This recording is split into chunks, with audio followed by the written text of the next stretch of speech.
Hello, ఏంది ఏం చేస్తున్న వీడియోలో అనుకుంటున్నారా? ఇది ఒక చాలా ఇంపార్టెంట్ రిచువల్ అనమాట. పెళ్ళిలో తల్లి గుంజ.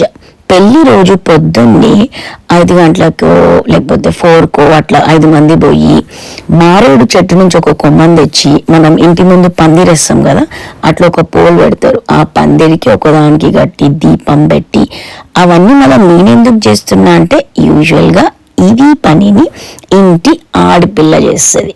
సో మా తమ్ముడికి అంటే మా ఫ్యామిలీలో నేను ఒక్కదాన్నే అమ్మాయిని కాబట్టి నాతో చేపిస్తున్నారు. సో నేను అట్లా మంచిగా దీపం పెట్టి పూజ చేసి ముగ్గేసి ఏమేస్తున్నా అనుకుంటున్నారో నవధాన్యాలు. సో ఇది పెళ్లి రోజు పెడతారు. అండ్ మొత్తం పెళ్లి పనులన్నీ అయిపోయిందాక రోజు దీపం పెట్టాలి, నూనె పోసి, అండ్ ఆ కింద వేసిన నవధాన్యాలకి నీళ్లు పోసి. సో ప్లాన్స్ అన్నీ రావాలన్నమాట. ఇవన్నీ ఎందుకు అంటే మంచిగా ఉండడానికి, పెళ్ళి మంచిగా అవ్వాలి, ఫ్యామిలీ ఎదగాలి, అంటే ఆ న్యూలీ కపుల్కి చాలా బాగుండాలి అని.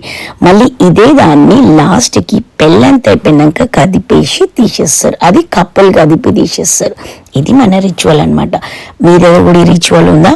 ఉంటే ఇట్లనే చేస్తారా, లేకపోతే ఏమైనా చేంజెస్ ఉన్నాయా? కమెంట్ చేయండి. అండ్ ఇవన్నిటితో పాటు చెప్పినా కదా కట్నాలని, నేను కూడా కట్నం బాగానే పెట్టింది ఇది చేసినాక. ఇంకేంటి మళ్ళా, బాయ్.